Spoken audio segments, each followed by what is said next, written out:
May the words of my mouth and the meditations of all our hearts be acceptable in your sight, O Lord, our rock and our Redeemer.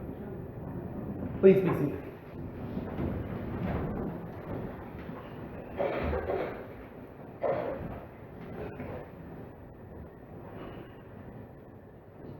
So, for most of the time that I've been a priest, on this Sunday, I would usually read a story.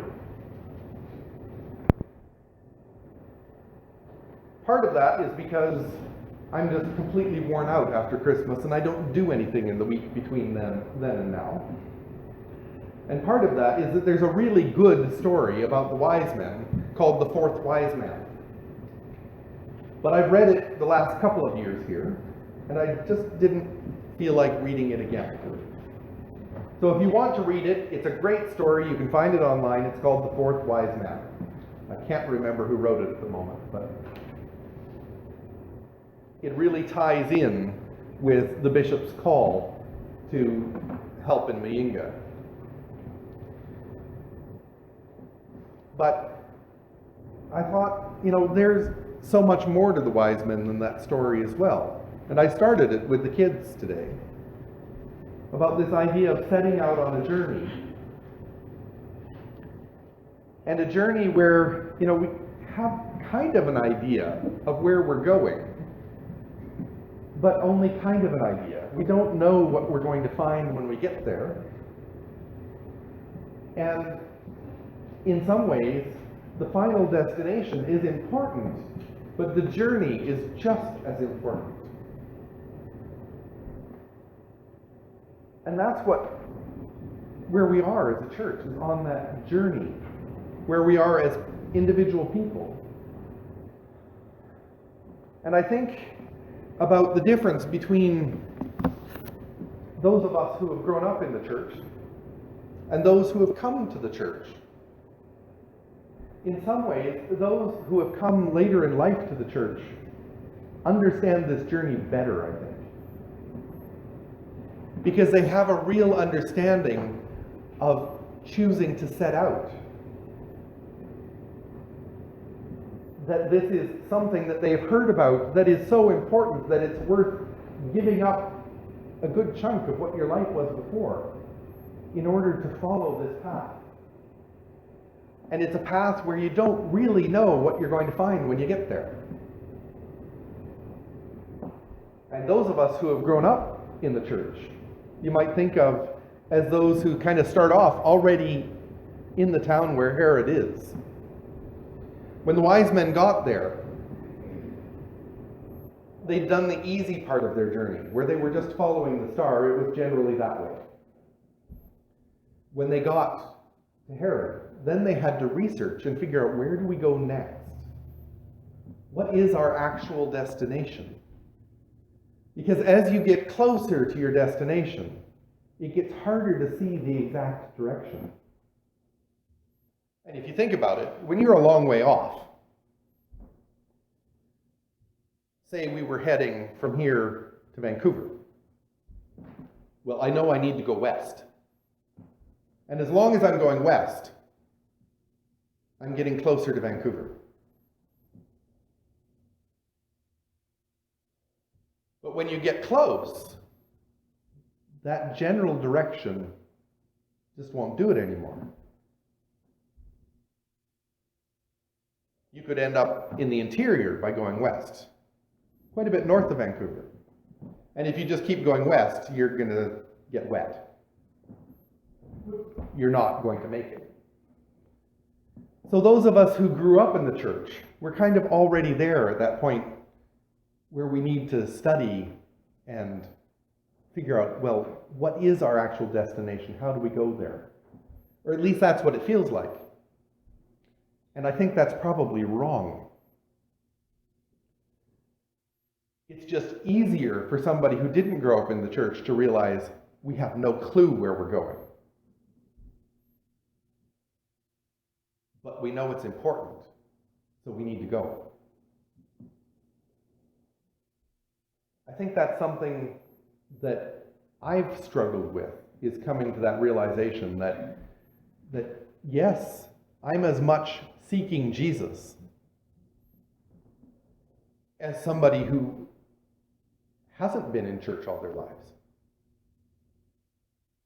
And I don't know what my destination is. And I don't know what I'm going to find when I find him.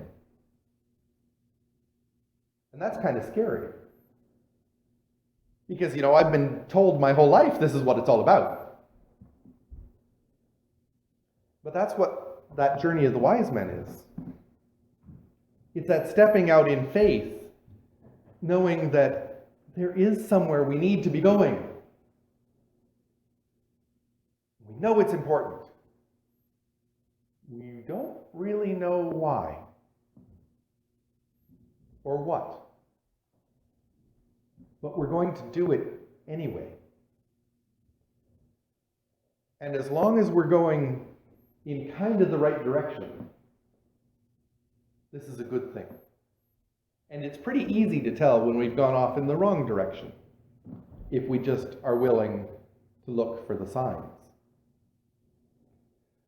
Now, the one thing that the wise men had that we don't is they were trained to look for the signs.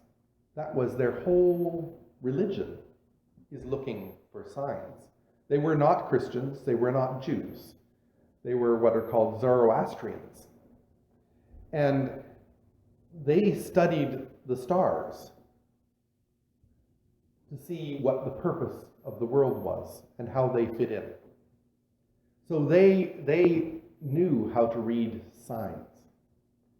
We don't. We're pretty bad at reading signs.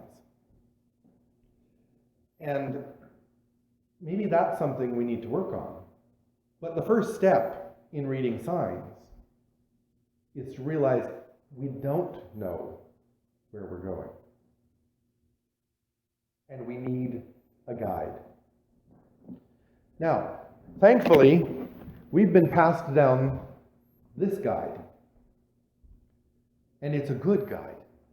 There's lots of good stuff in it that will help us. And we have another guide too. And that's our tradition. The things that we do every Sunday over and over again. They're a guide. They help us. And they've helped through the ages to try and make that path towards God. But one of the things that we've lost from both this, the Bible, and from our tradition, to a large extent, is that sense of mystery. For a long time, we've thought we've got it. And that's actually what's led to a lot of the division in the church. Because everybody thinks they've got it, and they all think they've got it a little differently. A big part of why the church was not divided before is because everybody understood none of us have it. But we're all trying. That's the mystery. That sense that we're on a journey, that we're being drawn along, that we're being guided, but we really don't quite know where we're going. But it's important that we go.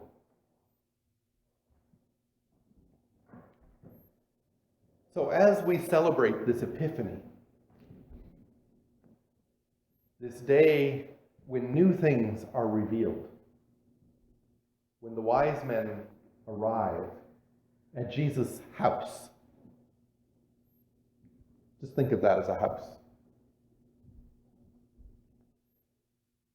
and meet the 2-year-old Jesus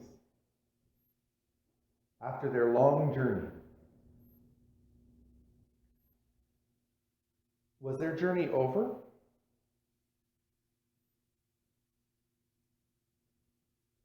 No, they didn't stay there. They went home by a different path. They didn't even take the same way they'd taken to find Jesus. They continued on a different path to go back home again.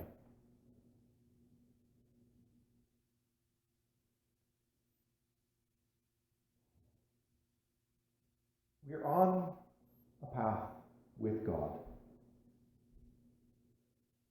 We will be called. We will be shown the way. It's important that we go. And it has meaning. And we don't have to always understand. Thanks be to God.